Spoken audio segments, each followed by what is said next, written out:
E o entrevistado de hoje é Francisco Praciano, de 62 anos, cearense. Ele é economista e político brasileiro. Foi eleito deputado federal em 2006 pelo Partido dos Trabalhadores do Amazonas e reeleito em 2010. Francisco Praciano foi vereador de Manaus durante 4 mandatos consecutivos. Agora, ele concorre a uma vaga pelo Senado, pelo PT. Muito boa tarde, candidato. Boa tarde, Mona Lisa. Só lembrando, candidato, que nossa entrevista tem a duração de 15 minutos entre perguntas e respostas. Portanto, a gente pede que você seja mais objetivo para que não haja prejuízos à sua entrevista, ok? Tá, obrigado. Então, a nossa primeira pergunta aqui, candidato, lembrando, que se eleito o senhor vai discutir e votar sobre assuntos que atingem diretamente a vida da população, diretamente, e estão em pauta lá no Congresso Nacional. Nós gostaríamos de saber o que o senhor pensa sobre alguns desses assuntos e a partir de agora o nosso tempo de entrevista começa a contar. Candidato, para começar, qual a sua opinião sobre o financiamento de campanha eleitoral? O senhor é contra ou a favor dos financiamentos públicos e privados e por quê? Eu sou a favor de uma reforma política ampla, onde um dos itens dessa reforma é a questão do financiamento privado ou público. Eu sou a favor totalmente do financiamento público. O povo, às vezes, acha que é mais um custo da população, mas o custo alto da população é ter um Congresso dominado hoje com a alta representação de empreiteiras e empresas. Então, um Congresso democrático, num país de direito, cuja maioria dos seus membros, do Senado e da Câmara, tem um link forte com o empresariado e com o empreiteiro, é basicamente hoje o empreiteiro dominando o Congresso Nacional. Sou totalmente a favor do financiamento público, totalmente público de campanha. Eu vejo que o jogo hoje é esse. De um lado, a gente às vezes usa a máquina, violentamente, como estão usando agora. De outro lado, precisa de financiamento para fazer o contraponto do uso uso do poder público, Quem está no governo usa a máquina. Quem não está no governo precisa de financiamento. O jogo é esse hoje.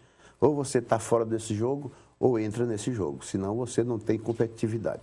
Portanto, eu acho hoje uma imoralidade o que acontece hoje nesse país. Resumindo, é urgente fazer uma reforma política ampla para salvar a democracia desse país. Certo.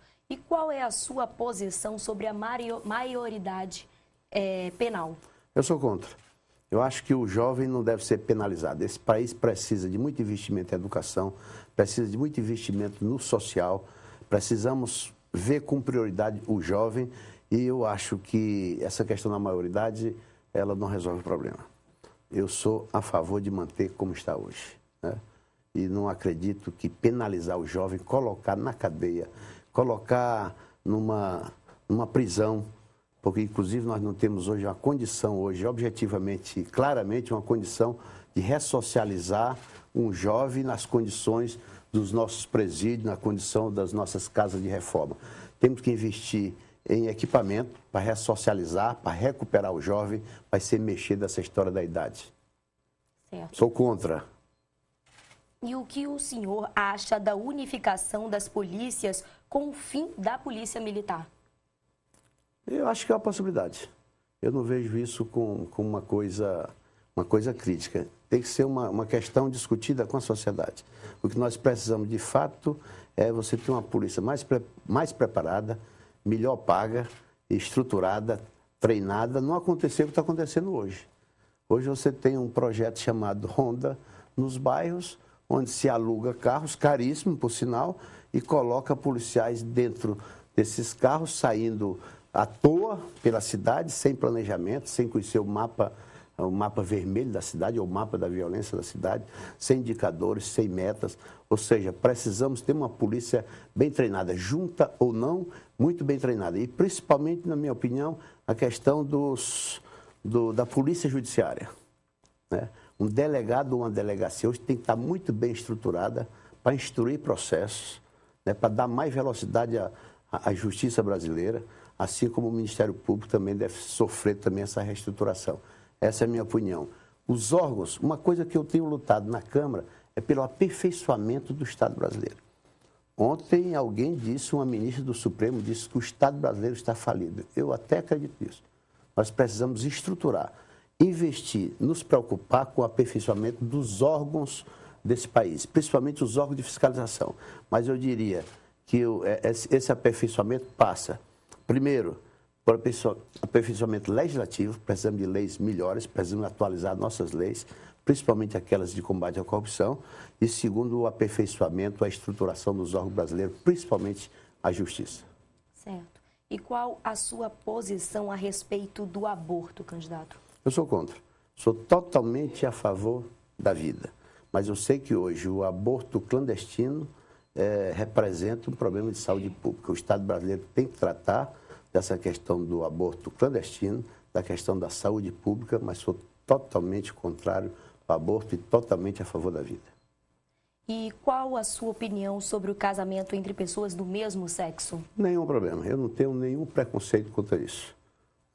Não me incomoda em nada isso. Não sou um militante ativo, nem a favor ou contra o aborto, nem a favor ou contra o casamento gay. Eu respeito a opção sexual, a opção de vida de cada pessoa. Não tenho nenhum incômodo, não me incomoda, nem quero dar resposta por conta de eleição. É uma questão de foro íntimo. Não me incomodo com o casamento gay, não me incomodo com as opções sexuais de cada pessoa. Certo. E se o seu candidato à presidência for eleito, como ele deve se comportar para conseguir manter a governabilidade necessária dentro do Congresso? É um problema seríssimo. Eu acho que o problema passa a ser da presidente, porque o problema passa a ser da qualidade política. E sendo da qualidade política, o problema é da sociedade. A sociedade precisa entender que a eleição é uma dádiva, um prêmio da democracia, e um elemento importante da eleição é o voto, e o voto precisa ter reflexão. Se todo cidadão entender que o voto é um instrumento importantíssimo na vida da sociedade, na vida dele, não há outra coisa senão, a partir de agora, verificar os candidatos, seu comportamento pessoal, seu comportamento político, sua história de luta, suas conquistas, seu perfil. Por favor, é um pedido que eu faço ao povo amazonense. A partir de agora, procure entender a fundo a história de cada candidatura. Não vote escondido, não vote no escuro, não vote indiferente. Vote por você mesmo, pela sua família, pelo seu bairro, pela sua cidade, pelo seu estado, pelo seu país. Todo mundo reclama do político. Passa a eleição, fica nos bares, nos botecos, em casa, nas esquinas, dizendo que o político não presta. Mas não tem nenhum político na Câmara de Vereadores, na Câmara Federal, nas Assembleias, no Congresso, não há ninguém por concurso. Estão lá por conta da vontade popular, estão lá por conta do voto. Então, o senhor é responsável por esse voto. Vote bem, que você facilitará, inclusive, a governabilidade de um presidente ou de um governador. Porque o grande problema hoje é que a qualidade é tão ruim, as negociatas são quase necessárias para manter a governabilidade. Você tem uma ideia, o PT ganhou a eleição com Lula e com Dilma, mas não fez mais do que 90 deputados federais, diante de 513. Como é que um presidente vai apoiar um programa social como Luz para Todos, como Bolsa Família, tudo são leis que passam pelo Congresso, que passam pela Câmara e passam pelo Senado, somente com 90 deputados entre 513, somente com 15 senadores entre 81. Aí começa um campo vasto, um campo fértil para negociações, para negociatas, e acontece, já aconteceu isso, o Brasil sabe disso, por conta da qualidade política.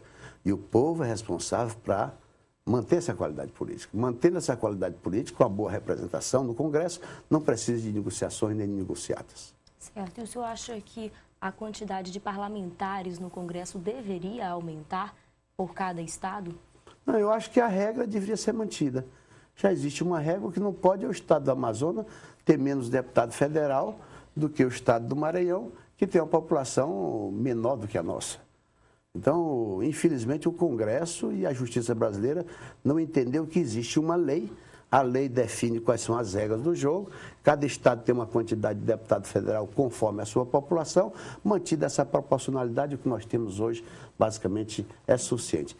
Eu sou a favor de manter o que está aqui hoje, que não dá para diminuir, manter o que nós temos hoje e manter a proporcionalidade correta com relação a cada estado.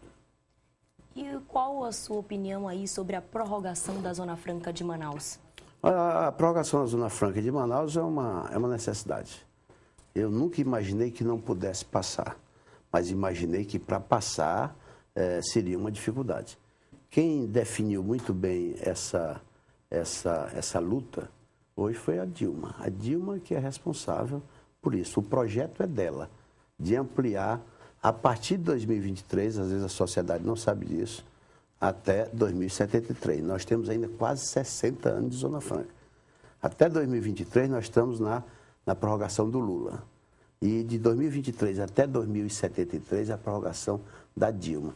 Isso é uma vontade realmente do nosso governo, do governo do PT, do governo do Lula e da Dilma.